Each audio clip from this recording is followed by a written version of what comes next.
Good morning, friends. How are you all? అందరు బాగున్నారా? Right. ఈరోజు మనం మార్కెటింగ్ మిక్స్ గురించి తెలుసుకుందాం. The mix of marketing mix గురించి మరియు 4 P's ఆఫ్ మార్కెటింగ్. చాలా చాలా ఇంట్రెస్టింగ్ టాపిక్ అండ్ మీకు it's a well known topic to you all people. Right. నేను మీ అందరికీ కూడా ఈ టాపిక్ గురించి కొద్దిగా అవగాహన ఉందని అనుకుంటున్నాను. అండ్ మోర్ ఓవర్ మీకు అవగాహన లేనప్పటికీ కూడా చాలా క్లియర్గా నేను చెప్తాను. చాలా చిన్న topic, it's very small topic and interesting topic. మీకు ఖచ్చితంగా ఎగ్జామ్స్లో వచ్చేటువంటి టాపిక్ ఇది. 4 P's of marketing. 4 P's of marketing. 4 P's అంటే ఏంటి? మీరు ఏదో శాంతి కానీ అంటే పీస్ ఆఫ్ పేపర్ అనుకుంటున్నారు, ఒక భాగం అనుకుంటున్నారేమో. 4P, it's a letter P. P for promotion, P for product, P for process, P for price. అంటే మన మార్కెటింగ్ మిక్స్ లో, మన మార్కెటింగ్ యొక్క కార్యకలాపాల్లో ఈ 4P's అనేది చాలా ఇంపార్టెంట్ రోల్ ప్లే చేస్తూ ఉంటాయి. అంటే విషయం ఏమిటంటే, ఒక వస్తువుని మనం మార్కెట్లోకి ప్రవేశపెట్టినప్పుడు,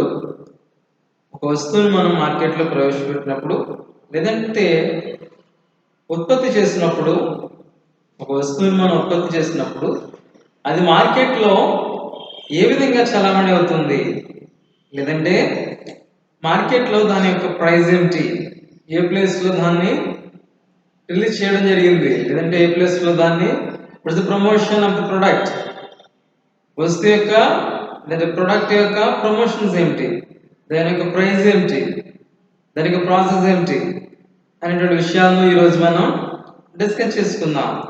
యాక్చువల్లీ మీరు డిగ్రీ ఫైనల్ ఇయర్ స్టూడెంట్స్కి మన మార్కెటింగ్ సబ్జెక్ట్లో మార్కెటింగ్ మిక్సింగ్ గురించి 4P's ఆఫ్ మార్కెటింగ్ గురించి, రైట్, 4P's ఆఫ్ మార్కెటింగ్ గురించి మాట్లాడుకునేటప్పుడు మీరు డిగ్రీ స్టాండర్డ్ కాబట్టి 4P's ఆఫ్ మార్కెటింగ్ అంటారు. అంటే ఇక్కడ చూడండి, 4P's అంటే ఏదో పీస్ అంటే శాంతి అని కానీ, లేదంటే ఒక 4 ముక్కలు లేదంటే 4 భాగాలు అని మీరు అనుకోవద్దు. 4P's ఇది చూడండి, 4P's అంటే ఈ 4 P'లు, లేదంటే 4 P లెటర్స్, పీతో స్టార్ట్ అయ్యేటువంటి వర్డ్స్ మార్కెట్ని, మన భాషలో చెప్పుకోవాలంటే మార్కెట్ని ఏలుతా ఉంటాయి. మార్కెట్లో ఉన్నటువంటి ప్రతి ఒక్క విషయం ఈ 4 పైన జరుగుతూ ఉంటుంది. మీకు డిగ్రీ స్టాండర్డ్లో 4P's గురించి డిస్కస్ చేసుకోవడం జరుగుతుంది. 4P's గురించి డిస్కస్ చేసుకోవడం జరుగుతుంది. అదే పీజీ లెవెల్కి వెళ్ళినప్పుడు 7P's గురించి చెప్పడం జరుగుతుంది.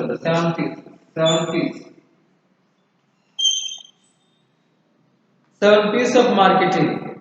7P's అంటే అడిషనల్గా ఏమి యాడ్ అవుతుందంటే, పీపుల్ ఒకటి, ప్రాసెస్ ఒకటి, ఫిజికల్ ఎవిడెన్స్ ఒకటి యాడ్ అవుతాయి. అడిషనల్గా ఆ 3 యాడ్ అవుతాయి. కాబట్టి వాటిని ఏమని పిలుస్తామంటే 7P's ఆఫ్ మార్కెటింగ్ అని పిలుస్తాం. 7P's ఆఫ్ మార్కెటింగ్ అని పిలుస్తాం. యాక్చువల్లీ మనం దేని గురించి మాట్లాడుకుంటాం? 4P's ఆఫ్ మార్కెటింగ్ గురించి మాట్లాడుకోవచ్చు, రైట్.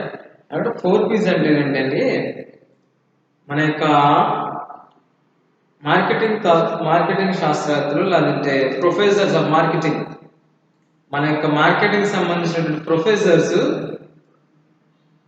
ఈ యొక్క పీస్ అనే కాన్సెప్ట్ని కనిపెట్టినప్పుడు, లేదంటే ఫైండ్ అవుట్ చేసినప్పుడు ఈ 4 విషయాలు మార్కెట్ని ఏలుతూ ఉంటాయి, లేదంటే మార్కెట్ని నిర్ధారణ చేస్తూ ఉంటాయి, లేదంటే మార్కెట్ను నిర్వహిస్తూ ఉంటాయని చెప్పడం జరుగుతుంది. ప్రొడక్ట్ ఒకటి, ప్రైస్ ఒకటి, ప్లేస్ ఒకటి, ప్రమోషన్ ఒకటి. ఈ 4 విషయాలు ప్రతి ఒక్క మార్కెటింగ్లోనూ, ప్రతి ఒక్క మార్కెటింగ్ వస్తువు యొక్క ఉత్పత్తిని మొదలుకొని వినియోగదారుని చేరే వరకు కూడా ఈ 4 అంశాలు, ఈ 4 విషయాలు ఆ వస్తువు పైన ప్రభావితం చేస్తాయి, వినియోగదారుడి పైన ప్రభావితం చేస్తాయి, ఆ సంస్థ యొక్క అధిపతుల పైన ప్రభావితం చేస్తాయి. ఇది అర్థమవుతుందండి? ఎందుకంటేనండి ఒక వస్తువుని గురించి వస్తువుని ఉత్పత్తి చేసినప్పుడు, దాన్ని మన మార్కెట్లో ప్రవేశపెట్టినప్పుడు దానికి కావలసినటువంటి అన్ని విషయాలను సమకూర్చి మనం ఒక వస్తువుని మార్కెట్లో ప్రవేశపెట్టడం అనేది జరుగుతూ ఉంటుంది. అట్లా కాకుండా మన ఇష్టానికి పోయి ఒక వస్తువుని ఉత్పత్తి చేసుకుని అది వినియోగదారునికి చేరితే చాలు అని అనుకున్నాం అనుకోండి, అది తప్పే. వినియోగదారుని ఎందుకు చేరదండి? వినియోగదారుని ఎందుకు చేరలేదు? మనం తయారు చేసినటువంటి వస్తువు ఈ 4 పీస్ ఆఫ్ మిక్స్ గురించి లేదా 4 పీస్ గురించి ఆ వస్తువుకు సంబంధం లేనప్పుడు అది అనుకున్నటువంటి వినియోగదారుని కానీ, అనుకున్నటువంటి కొనుగోలుదారుని కానీ, అనుకున్నటువంటి మార్కెట్ని కానీ రీచ్ కాలేదు. అందువల్ల ఆ వస్తువు వినియోగదారుని సాటిస్ఫై చేయలేదు, లేదంటే ఆ వస్తువు వినియోగదారుని చేరలేదు. రైట్? అందుచేత మన మార్కెటింగ్ వ్యవస్థలో ఈ 4 పీస్ అంటే ప్రైస్కి, ప్రొడక్ట్కి, ప్రమోషన్కి, ప్లేస్కి అత్యంత ప్రాధాన్యత ఉందని చెప్పడంలో ఏమాత్రం కూడా సందేహం లేదన్నమాట. సో ఈ 4 విషయాలు మార్కెటింగ్ను ఏ విధంగా ప్రభావితం చేస్తాయి? ఈ 4 విషయాలు మార్కెట్ని ఏ విధంగా ముందుకు తీసుకువెళతాయి? లేదంటే ఈ 4 విషయాలు వినియోగదారుని యొక్క అవసరతలను ఏ విధంగా తీరుస్తాయి? లేదంటే సంస్థకి ఏ విధంగా లాభాలను తెచ్చిపెడతాయి అనేటువంటి విషయాలను ఇక్కడ మనం పరిగణలోకి తీసుకోవడం అనేది జరుగుతుంది. చూద్దామా? ఈరోజు మన కంటిన్యూషన్ టాపిక్లో ఈ 4 విషయాల గురించి మీకు నేను తెలియపరుస్తాను. చాలా చిన్న టాపిక్ అండి, చాలా శ్రద్ధగా వినండి. మీకు ఇది ఇంటర్మీడియట్లో మీరు ఎకనామిక్స్ చదువుకున్నట్లయితే అక్కడ ఒకసారి మీకు జస్ట్ ఇంట్రడక్షన్ మాత్రం, అంటే బేసిక్స్ ఆఫ్ ది మార్కెటింగ్ గురించి చెప్పడం జరుగుతుంది. అట్లాగే మీకు డిగ్రీ లెవెల్లో మార్కెటింగ్ మిక్స్ గురించి చెప్పేటప్పుడు ఈ 4 పీస్ గురించి చెప్పడం జరుగుతుంది. అట్లాగే మీరు పీజీకి వెళ్ళినట్లయితే పీజీ లెవెల్లో 7 పీస్ ఆఫ్ మార్కెటింగ్ ఉంటుందండి. అది ఎంబీఏ కానివ్వండి, పీజీ అంటే ఎంకామ్ కానివ్వండి, ఎంఏ కానివ్వండి, ఆ పీజీ కోర్సెస్లో 4 పీస్ గురించి మాత్రమే కాక 7 పీస్ ఆఫ్ మార్కెటింగ్ గురించి కూడా చెప్పడం అనేది జరుగుతుంది. సో ఈ రోజున ఈ 4 పీస్ అంటే ఈ 4 పీ అంటే మీకు చెప్తాను చూడండి, ఒక పీ లెటర్ని ఇండికేట్ చేస్తుంది, కానీ 4 పీస్ అని చెప్పడం జరుగుతుంది. ఇందులో ఉన్న ప్రతి విషయము పీ లెటర్ని ఇండికేట్ చేస్తుంది కాబట్టి 4 piece of marketing, 7 piece of marketing అని సింపుల్గా పిలవడం అనేది జరుగుతుంది అన్నమాట. చూద్దాం ఈ రోజున. ప్రొడక్ట్ మొదటిగా ప్రొడక్ట్, ప్రైస్, ప్రమోషను, ప్లేస్. అండి శ్రద్ధేవనండి. మొదటిగా ప్రొడక్ట్ వస్తువు, రెండవది ప్రైస్ అంటే ధర, మూడవది ప్రమోషన్ అంటే అడ్వర్టైజ్మెంట్, నాలుగవది ప్లేస్ అంటే ఎక్కడ వస్తువును స్థాపించాలనేది ప్లేస్. చూద్దాం, ప్రొడక్ట్ నుంచి వెళదాం. ఇట్లా క్లాక్ మాదిరి వెళ్ళి నేను ఎక్స్ప్లెయిన్ చేస్తాను, వినండి శ్రద్ధగా. ప్రొడక్ట్, మీ దగ్గర రన్నింగ్ నోట్స్ ఉన్నట్లయితే ప్రతి ఒక్కరు మీ రన్నింగ్ నోట్స్లో ఈ డ్రాయింగ్ డ్రా చేసుకోండి. చిన్న డ్రాయింగ్ డ్రా చేసుకున్నట్లయితే మీకు ఈజీగా ఉంటుంది అర్థం అవ్వడానికి. ప్రొడక్ట్ గురించి తెలుసుకుందాం. మొదటిగా ప్రొడక్ట్ అంటే ఏంటండి? ప్రొడక్ట్ అంటే ఏంటి? ఒక వస్తువు కానీ సేవను కానీ మనం ప్రొడక్ట్ అని పిలుస్తామండి. అది వస్తువు అవ్వచ్చు, సేవ అవ్వచ్చు. అంటే ఒక ప్రొడక్ట్ కంటే ముందు ప్రొడక్ట్ చెప్తే మీకు బాగుంటుందా, ప్రైస్ చెప్తే ప్రొడక్టే చెప్పుకుందాం, సర్కిల్ రూపంలో వస్తే మీకు క్లియర్గా అర్థమవుతుంది. ఒక ప్రొడక్ట్ని మనం మార్కెట్లోకి ప్రవేశపెట్టినప్పుడు, లేదంటే ఒక సంస్థను స్థాపించినటువంటి యజమానులు కానివ్వండి, సంస్థ నిర్వాహకులు కానివ్వండి, వ్యాపారాన్ని ప్రారంభించే వ్యాపారవేత్తలు కానివ్వండి, వారు ఏం చేస్తారయ్యా అంటే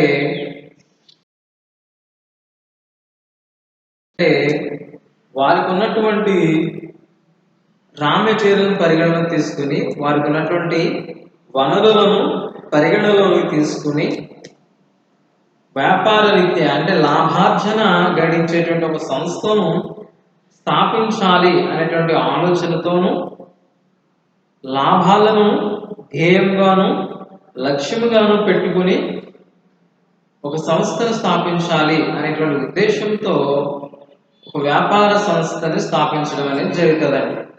ఒక వ్యాపార సంస్థను స్థాపించడం అనేది జరుగుతుంది. ఈ విధంగా స్థాపించడం వల్ల అయితే వారు వస్తువులను ఉత్పత్తి చేయాలా, సంస్థలను ఉత్పత్తి చేయాలా అనేటువంటి ఆలోచన వారిలో కలుగుతూ ఉంది.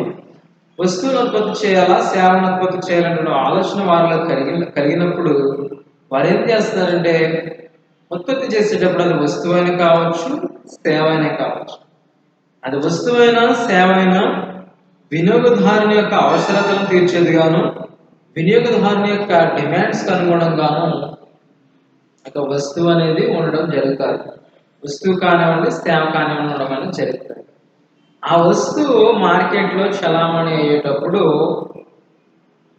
అంటే విషయం ఏంటండి, మనం మార్కెట్లోకి ప్రవేశించాలి అంటే కనుక అంటే ఒక సంస్థ యజమానులుగాను, ఒక సంస్థ నిర్వాహకులుగాను, ఒక నూతన వ్యాపారం ప్రారంభించేటువంటి వ్యక్తులుగాను మన సంస్థలోకి ప్రవేశించాలి అంటే, లేదంటే సంస్థలోకి ప్రవేశపెట్టాలి అంటే కనుక ఏం చేయాలి అంటే మన దగ్గర ప్రొడక్ట్ ఉండాలి. You have a product. మన దగ్గర వస్తువు ఉండాలి. మన దగ్గర వస్తువు అని ఉండాలి, సేవ అయినా ఉండాలి. మన దగ్గర వస్తువు కానీ సేవ కానీ లేకుండా మనం మార్కెట్లోకి ప్రవేశించలేము. మార్కెట్లోకి ప్రవేశించాలి. ప్రొడక్ట్తో, ఒక వస్తువుతో మనం మార్కెట్లో ప్రవేశిస్తామండి. ఆ వస్తువు ఎట్లా ఉండాలి అంటే వినియోగదారుడు దాన్ని కొనుగోలు చేసేదిగా ఉండాలి. అంతేనండి. ఒక వస్తువును మనం మార్కెట్లో ఉత్పత్తి చేసామనుకోండి, ఏ విధంగా ఉండాలంటే వస్తువు వినియోగదారుడు ఆ వస్తువుని కొనుగోలు చేసుకునే విధంగా ఉండాలి తప్ప అతని యొక్క కొనుగోలు స్థాయికి మించి ఉండకూడదండి. అంతేనండి. నిత్యావసర వస్తువులు ఉంటాయండి. నిత్యావసర వస్తువులు ప్రతి ఒక్కరికి అవసరమే. అందుచేత మనం నిత్యము అవసరమని చెప్తాం. నిత్యావసర వస్తువులు అని చెప్పడం జరుగుతుంది. మరి వాటిని నిత్యము వినియోగదారులు కానివ్వండి, కొనుగోలుదారులు కానివ్వండి, అమ్మకపుదారులు కానివ్వండి, ఆ వస్తువుని కొనేటప్పుడు లేదంటే వస్తువుని మార్కెట్లో మార్కెటింగ్ చేస్తున్నప్పుడు ఆ నిత్యావసరమైనటువంటి వస్తువు వినియోగదారులకు లేదంటే అమ్మకపుదారులకు, కొనుగోలుదారులకు ఏ విధంగా ఉండాలండి? అందుబాటులో ఉండాలండి. అర్థమైందండి. అందుబాటులో ఉండాలి. అందుబాటులో ఉన్నప్పుడు మాత్రమే ఆ వస్తువును కొనుగోలు చేసుకోవడానికి కొనుగోలుదారులే కానివ్వండి, అమ్మకపుదారులే కానివ్వండి, వినియోగదారులే కానివ్వండి ముందుకు రావడం జరుగుతూ ఉంటుంది. ఇది మొదటి పాయింట్ అండి. ఆ వస్తువు యొక్క ధర, ఆ ప్రొడక్ట్ యొక్క ధర అందరికీ అందుబాటులో ఉండగలిగేదే ఉండాలి. రెండవదిగా ఆ వస్తువు వినియోగదారుల యొక్క అవసరాలు, డిమాండ్స్ను తీర్చగలిగేదిగా ఉండాలి. అర్థమైందండి. చాలాసార్లు చెప్పుకున్నాను. ఇప్పుడు ఫర్ ఎగ్జాంపుల్ మీరు ఇప్పుడు సమ్మర్ రిలేటెడ్ వెదర్ మనకు కనపడుతుంది కాబట్టి సమ్మర్లో మీరు బయటకు వెళ్ళినప్పుడు ఏ ఫుడ్ షాప్కి వెళ్ళి ఏ జ్యూస్ తాగడం కానీ, మిల్క్ తాగడం కానీ, లేదంటే ఏదైనా జ్యూసెస్ కూల్గా ఉండేదని తీసుకుంటారండి. అట్లా కాకుండా వర్షాకాలం మాదిరిగా మీరు బయటకు వెళ్ళి మీకు నచ్చినటువంటి ఏదో చల్లదనం కలిగించేటువంటి వర్షాకాలంలో కూల్గా ఉండేటువంటి ఏం తీసుకోరు కదండి. అంటే ఇక్కడ ఉద్దేశం ఏంటంటే ఒక వస్తువుని మనం మార్కెట్లోనికి ఉత్పత్తి చేసినప్పుడు, ఒక ఒక వస్తువుని మనం మార్కెట్లోకి ప్రవేశపెట్టినప్పుడు ఆ వస్తువు లేదంటే ప్రొడక్ట్ వినియోగదారుని యొక్క అవసరతలను, వినియోగదారుని యొక్క డిమాండ్ను తీర్చగలిగేదిగా ఉండాలి. ఈ ఫోర్ పీస్ ఆఫ్ మార్కెటింగ్ మిక్స్లో మొట్టమొదటిగా మనం మాట్లాడుకునే దేని గురించి అంటే ప్రొడక్ట్ గురించి అండి. ప్రొడక్ట్ అంటే ఒక వస్తువుని సంస్థలు కానివ్వండి, యాజమాన్యపు నిర్వాహకులు కానివ్వండి, సంస్థల వారికి వస్తువును ఉత్పత్తి చేసి దానికంటూ ఒక స్థానమును క్రియేట్ చేసి ఒక ప్లేస్ని చూసి ప్రైజ్ని నిర్వహించి ప్రమోషన్ని చేపట్టి వినియోగదారునికి చేరవేయడం సంస్థ యొక్క నిర్వాహకుల యొక్క బాధ్యత. రైట్. అయితే ఒప్పందం అండి. ఏ విధంగా ప్రొడక్ట్ గురించి మనం మాట్లాడుకున్నప్పుడు లేదంటే ప్రొడక్ట్ను ఉత్పత్తి చేసేటప్పుడు సంస్థ యజమానులు ఒక నిర్ణయానికి వస్తారండి, లేదంటే ఒక ఆలోచనకు వస్తారు, ఒక ఒప్పందానికి వస్తారు. ఏ విధంగా అంటే మనం తయారు చేసేటువంటి వస్తువు వినియోగదారునికి చేరాలి అంటే వినియోగదారుని యొక్క సేవలు అంటే వినియోగదారుని యొక్క అవసరతలు మన వస్తువు నెరవేరుస్తుందా, వారి యొక్క అవసరతను తీరుస్తుందా అనేటువంటి ఆలోచన మొట్టమొదటిగా సంస్థ యొక్క వినియోగదారులు చేపట్టడం అనేది జరుగుతూ ఉంటుందండి. అంతేగాని ఇందాక చెప్పుకున్నట్లుగానే మన ఇష్టానుసారంగా వస్తువును ఉత్పత్తి చేసుకుని మార్కెట్లో వినియోగదారుని యొక్క అవసరతలు తీర్చాలంటే కనుక తీర్చుతుందండి, అది తీర్చదండి. ఈ విధంగా మనం వస్తువుల గురించి మాట్లాడుకోవచ్చు, లేదంటే ప్రోడక్ట్ గురించి మాట్లాడుకోవచ్చు. రెండవదిగా ప్రైస్ అంటే ధర. ఇక్కడ సంస్థలు కానివ్వండి, వ్యాపారవేత్తలు కానివ్వండి, అమ్మకపుదారులు కానివ్వండి, ఆ వస్తువుని మార్కెట్లోకి ప్రవేశపెడతారండి. అది వస్తువే కావచ్చు, సేవే కావచ్చు. అది వస్తువైనా సేవైనా మార్కెట్లో ప్రవేశపెట్టిన తర్వాత దానికి ఒక ధర అంటూ నిర్ణయించాలి. దానికి ఒక ధర అంటూ నిర్ణయించిన తర్వాతనే మార్కెట్లోకి ప్రవేశపెట్టాలండి. అంటే ఏం చేయాలండి? సంస్థ యొక్క నిర్వాహకులు, సంస్థను స్థాపించినటువంటి యజమానులు ప్రభుత్వం యొక్క నియమ నిబంధనలకు లోబడి ప్రభుత్వం యొక్క వ్యాపార వ్యవహారాలకు సంబంధించిన యాక్ట్స్కు, ప్రభుత్వ ఆదాయ వ్యవహారాలకు సంబంధించిన యాక్ట్స్కి సంబంధించి, లేదంటే వ్యాపార యొక్క యాక్ట్స్ ఉంటాయి కదండి, సెక్షన్స్ ఉంటాయి కదా, ఆ సెక్షన్స్కి లోబడి లేదంటే ప్రభుత్వం యొక్క నియమ నిబంధనలకు లోబడి ఒక వస్తువుని మార్కెట్లకు ప్రవేశపెట్టేటప్పుడు లేదంటే ఒక వస్తువుని మార్కెట్లోకి విడుదల చేసేటప్పుడు ఏం చేయాలి అంటే విడుదల చేసిన తర్వాత ఆ వస్తువుకు ఒక ధరను నిర్ణయించాలండి. వినియోగదారునికి సంస్థ అధిపతులకి మధ్యగా నిలబడేటువంటిది, లేదంటే ఇద్దరికి లాభాన్ని చేకూర్చేటువంటిది ఏమైనా ఉందంటే అది వస్తువే అని చెప్పాలి. ఆ వస్తువు యొక్క ధర అని చెప్పాలి, ప్రైజ్ అని చెప్పాలి. ఎందుకంటే ఈ మూడు వ్యవహారాలు మిగతా మూడు వ్యవహారాలు కూడా సంస్థ యజమానులకు వ్యయాన్ని చేకూరుస్తాయండి, అంటే ఖర్చును పెడతాయి.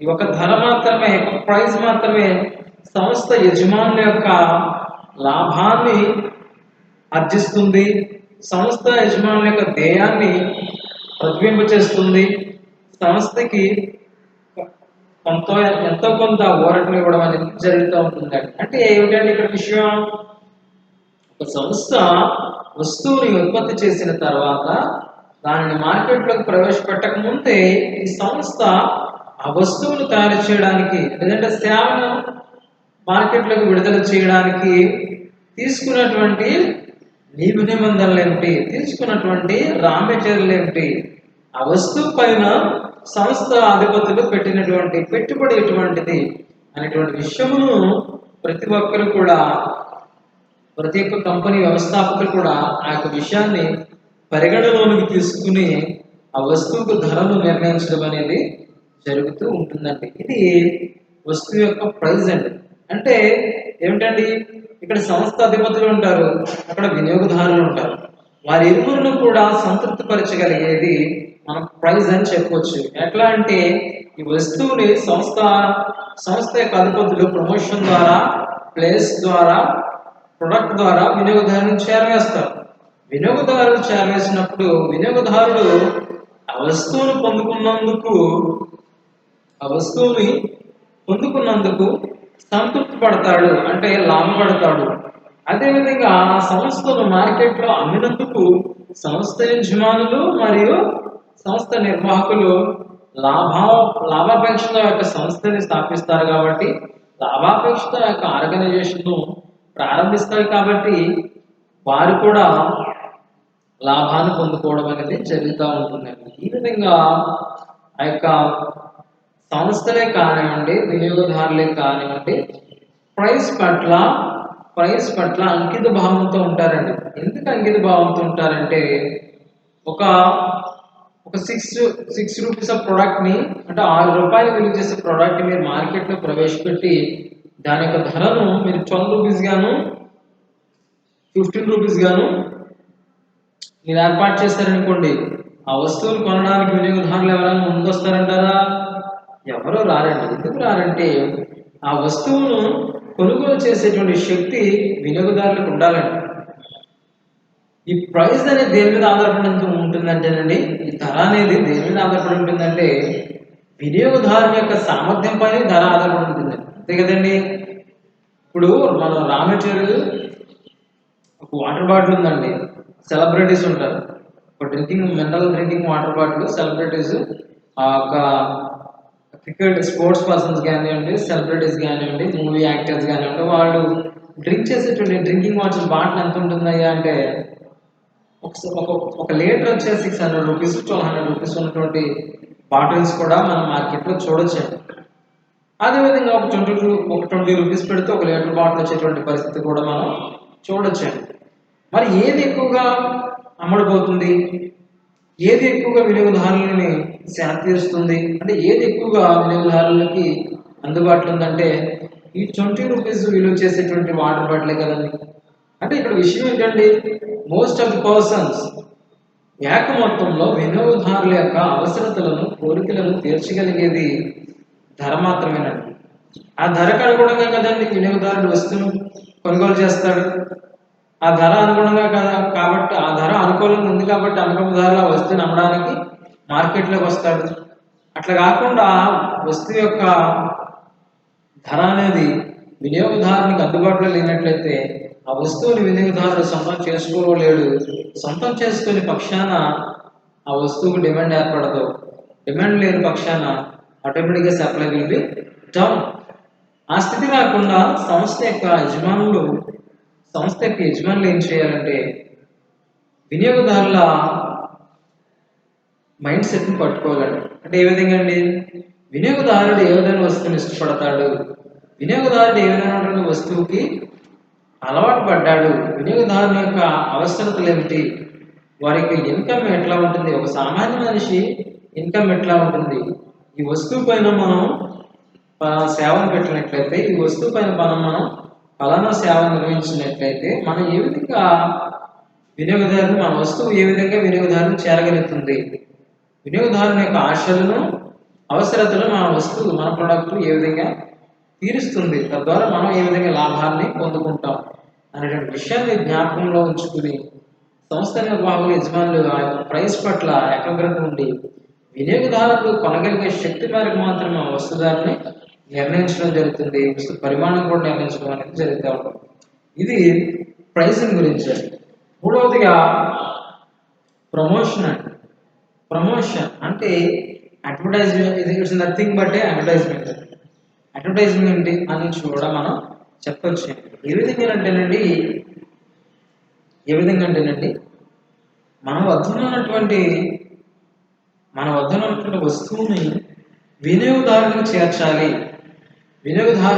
చేర్చాలి. అంటే ఏ విధమైన మార్గాల ద్వారా వినియోగదారుని చేరుతుంది, ఏ మార్కెట్ల ద్వారా వినియోగదారుని చేరుతుంది, ఏ రకాల అడ్వర్టైజ్మెంట్స్ ద్వారా మనం వినియోగదారునికి మన వస్తువుల గురించి అవగాహన ఉంటుంది, మన వస్తువుల గురించి ఆలోచన ఉంటుంది అనేటువంటి విషయంలో ప్రమోషన్ గురించి మనం మాట్లాడుకుంటాం. అంటే ఏంటండి, వస్తువు ఉత్పత్తి జరిగిన తర్వాత ఒక సంస్థలో కానివ్వండి, కంపెనీలో కానివ్వండి, వస్తువు యొక్క ఉత్పత్తి జరిగిన తర్వాత, వస్తువు యొక్క ఉత్పత్తి జరుగుతుందండి. వస్తువు యొక్క ఉత్పత్తి జరిగిన తర్వాత ఆ వస్తువుని మార్కెట్ ద్వారా మనం వినియోగదారులకు చేర్చాలంటే ఏ విధమైన మార్గాలు ఎంచుకోవాలి అనేది ప్రమోషన్ అండి. ఈ రోజుల్లో చూసుకున్నట్లయితే మీరు సోషల్ అడ్వర్టైజ్మెంట్స్ అనేవి చాలా ఎక్కువ ఉన్నాయి. సోషల్ మీడియా ద్వారా అడ్వర్టైజ్మెంట్ అనేది బహు విస్తృతంగా జరుగుతుందండి. అంటే ఇవన్నీ ఒక వంత అయితే మ్యాన్ టు మ్యాన్ ఉంటుందండి. మ్యాన్ టు మ్యాన్ అడ్వర్టైజ్మెంట్ అనేది చాలా సంస్థ ఉపయోగపడుతుంది. అంటే విషయం ఏంటండి, ఒక వస్తువుని మనం ఉత్పత్తి చేసిన తర్వాత మనం సోషల్ మీడియాని ఎంచుకోవచ్చు, టెలివిజన్ రంగాన్ని ఎంచుకోవచ్చు, మూవీ రంగాన్ని ఎంచుకోవచ్చు, పత్రికా రంగాన్ని ఎంచుకోవచ్చు, పాంప్లెట్స్ కానివ్వండి, బ్యానర్స్ కానివ్వండి, ఫ్లెక్సీస్ కానివ్వండి, మ్యాన్ టు మ్యాన్ కానివ్వండి, ఏదో ఒక విధంగా ఏదో ఒక ఛానల్ ద్వారా మనం మన వస్తువుని గురించి అడ్వర్టైజ్మెంట్ అనేది చేసుకుంటూ ఉంటామండి. అంటే మన వస్తువుని గురించి మార్కెట్లోకి వెళ్ళి నలుగురు తెలుసుకునేటువంటి చర్యలు మనం తీసుకోవడం అనేది జరుగుతూ ఉంటుందండి. ఈ విధంగా తెలుసుకున్నప్పుడు ఏం జరుగుతుంది అంటే, ఈ విధంగా మనం తెలియపరచడం వల్ల పలానా వస్తువు పలానా సంస్థకి సంబంధించినది అనేటువంటి ఆలోచన వినియోగదారులకు వెళ్తుంది. అంత మాత్రమే కాకుండా ఎప్పటికప్పుడు ఒక అడ్వర్టైజ్మెంట్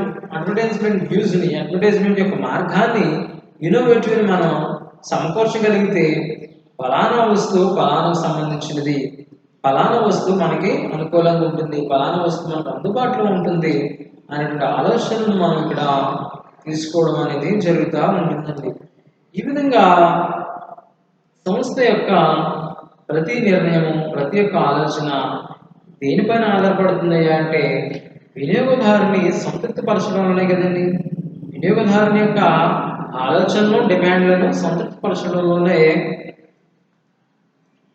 యొక్క మార్కెటింగ్ అనేది ఉంటుంది తప్ప మనకి నచ్చిన రీతిలో మార్కెటింగ్ చేసుకుని ఆ వస్తువు వినియోగదారునికి చేరినప్పుడు లేదంటే చెందనప్పుడు మనం ఎంత ఉత్పత్తి చేసుకున్న దానికి సప్లై ఉండదు కదా, సరే అంటే డిమాండ్ కూడా మార్కెట్లో ఉండదండి.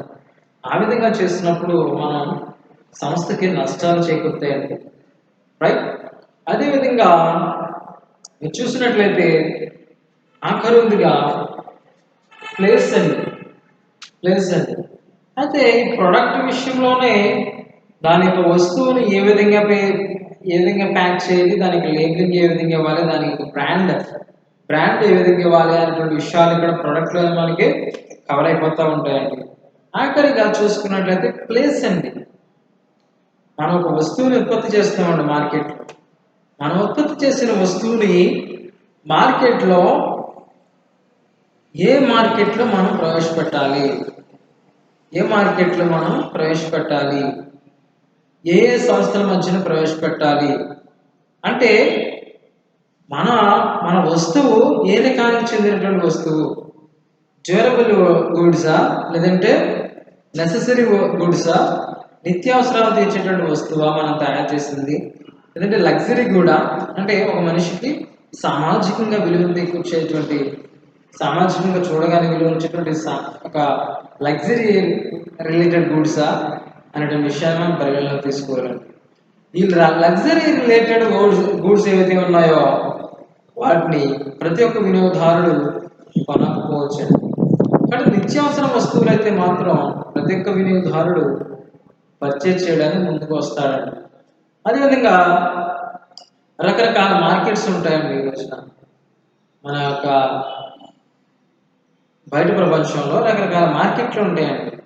మన వస్తువుని ఏ మార్కెట్లోకి ప్రవేశపెట్టాలి, మన వస్తువుకి అనేక మంది పోటీదారులు కానీ, కాంపిటీటర్స్ అండి, పోటీదారులు కానీ, ఇతర సంస్థల నుంచి కానీ ఈ యొక్క పోటీ అనేది ఉందా, ఇదే తరహా వస్తువులు ఇంకేమైనా ఉన్నాయా, ఈ వస్తువుని పోలిన వస్తువులు ఏమి ఉన్నాయి, దాని యొక్క క్వాలిఫికేషన్స్ ఏమిటి, దాని యొక్క లక్షణాలు ఏమిటి, అది ఏ విధంగా మార్కెట్లో చేరుతుంది, లేదంటే మన వస్తువుని మార్కెట్లో చేరినప్పుడు డిమాండ్ ఏ విధంగా ఉంటుంది అనేటువంటి ప్రతి విషయం మనం క్షుణ్ణంగా పరిశీలన చేసుకుని మార్కెట్లో వస్తువులను చేర్చడం అనేది జరుగుతుంది.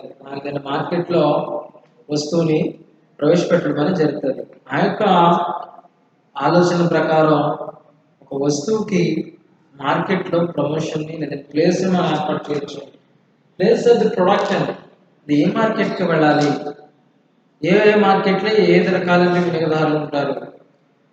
మీరు చూడండి, బయట ప్రపంచంలో వివిధ రకాలైనటువంటి వస్తువులను కొనుగోలు చేసేవారు ఉన్నారు. ఒక కస్టమర్ ఉన్నాడు, ఒక కస్టమర్ ఒక ధరించేటువంటి ఒక షర్టుని ఒక 500 రూపాయలు కొనుక్కోగలిగితే ఇంకొక అతను 2000 రూపాయలు కొనుక్కుంటాడు, ఇంకొక అతను 4000 రూపాయలు కొనుక్కుంటాడు, ఇంకొక అతను 250 రూపీస్ పెట్టే షర్ట్ కొంటాడు. మరి మన ప్రోడక్ట్ ఇది ఏ మార్కెట్కి సంబంధించింది? లగ్జూరియస్ ప్రోడక్టా, నెసెసరీ థింగా, నిత్యావసర వస్తువా, లేదంటే లగ్జరీ కూడా అనేది ఆలోచన చేసి ఏ మార్కెట్లో ప్రవేశపెట్టినట్లయితే మన వస్తువుకు డిమాండ్ ఉంటుంది, ఏ మార్కెట్లో ప్రవేశపెట్టినట్లయితే మన వస్తువుకి డిమాండ్తో పాటుగా మన సంస్థకి ఆదాయం ఉంటుంది, లాభం ఉంటుంది అనే ప్రతి విషయంను క్షుణ్ణంగా పరిశీలన చేసి ముందుగానే, అంటే ఒక వస్తువును మార్కెట్లో ప్రవేశపెట్టడానికి ముందుగానే అనేక సంస్థలు తీసుకునే నిర్ణయాలు ఈ 4 విషయాల గురించి ఎక్కువగా ఆలోచన చేస్తూ ఉంటారు. ప్రొడక్ట్ గురించి, ప్రైస్ గురించి, ప్రమోషన్ గురించి, ప్లేస్ గురించి. ప్లేస్ కూడా చాలా ఇంపార్టెంట్ రోల్ ప్లే చేస్తుందని మనం అనుకుంటాం. మన వస్తువు సరైన మార్గంలో మార్కెట్లో ప్రవేశపెట్టినప్పుడు మాత్రమే మన వస్తువుకి డిమాండ్ అనేది ఉంటుంది. అంతేగాని మీరు చెప్పిన మన ప్రీవియస్ క్లాస్లో డిస్కస్ చేసుకున్నట్లుగానే ఒక పెన్నల్ కంపెనీని తీసుకుని ఎక్కడో ఫారెస్ట్ దగ్గరలో పెట్టుకున్నట్లయితే దానికి ఏమైనా డిమాండ్ ఉంటుందండి? ఆ వస్తువుకి విలువ ఉంటుందా? వస్తువు తయారు చేసే కంపెనీకి ఆదాయం ఉంటుందా? లాభం ఉంటుందా? చెప్పండి, ఉండదండి. ఎందుకంటే ఆ పెన్స్ కంపెనీని లేదా పెన్స్ ఇన్స్టిట్యూషన్ని మనం స్థాపించినప్పుడు, లేదంటే నెలకొల్పినప్పుడు అది చదువుకునే విద్యార్థులకు, అంటే ఎక్కువగా చదువుకునేటువంటి నిరక్షరాస్యులు ఉన్నటువంటి చిన్న పల్లెటూళ్ళలో కాకుండా ఎక్కువ మొత్తంలో చదువుకునేటువంటి వ్యక్తులు ఎక్కడైతే ఉంటున్నారో వారికి సమీపంలో మన పెన్నుల ఉత్పత్తి కేంద్రాలను లేదంటే సంస్థను మనం ప్రవేశపెట్టగలిగినట్లయితే, లేదంటే మన వస్తువుని ఆ ప్రాంతంలోనే ఆ ప్లేస్ని మనం సెలెక్ట్ చేసుకుని వస్తువుని అమ్మగలిగినట్లయితే సంస్థకి లాభాలు రావడంతో పాటుగా మన బ్రాండ్కి, మన వస్తువు యొక్కకి డిమాండ్ కూడా ఏర్పడుతుంది. ఆ వస్తువు అనుకున్న వినియోగదారుని చేరడానికి అవకాశం అనేది ఉంటుంది. ఈ విధంగా ప్లేస్ అనేది కూడా ఇంపార్టెంట్ కీ రోల్ని ప్లే చేస్తున్నారు. అంటే not only product, not only product, not only price, not only promotion, ఇవేమీ కాదు. దీంట్లో ఏ ఒక్కదాన్ని మనం తీసుకుపారవేయలేము, ఏ ఒక్కదాన్ని మనం చిన్నగా భావించలేము. ప్రతి ఒక్క దేనికి ఉండాల్సినటువంటి ప్రాముఖ్యత దానికి ఉంటుంది మన మార్కెటింగ్ మిక్స్లో, రైట్? ఇవి మనకు సంబంధించినటువంటి 4 పీస్ ఆఫ్ మార్కెటింగ్, రైట్? ప్రతి ఒక్కరు కూడా ఈ యొక్క రన్నింగ్ నోట్స్ని ప్రతి ఒక్కరు కంటిన్యూ చేయండి. దయచేసి ఎవరు నెగ్లెక్ట్ చేసుకోవద్దు. మీ వీడియోస్ ప్లీజ్ చూస్తున్నాం, అలాగే క్లాస్ టీచర్స్ ఎంతమంది ఫాలో అవుతున్నారు, మీ వాట్సాప్ గ్రూప్స్లో ఏ లెసన్స్ నడుస్తూ ఉన్నాయి, ఏ టాపిక్స్ ఏ లింక్స్ మీకు ఇస్తున్నారని ప్రతి విషయాల గురించి మనం కూడా ఇక్కడ డిస్కస్ చేసుకోవడం అనేది జరుగుతూ ఉంటుంది. అంచేత continuity is the most important thing in marketing. అంతేగాని మన ఎందుకో ఏదో జరుగుతుంది, ఏదో వింటున్నాం, వెళ్ళిపోతున్నాం అన్నట్లు కాకుండా దృష్టి పెట్టండి, వినండి. ఈ లెసన్ ఖచ్చితంగా యూస్ఫుల్ అవుతుంది, రైట్?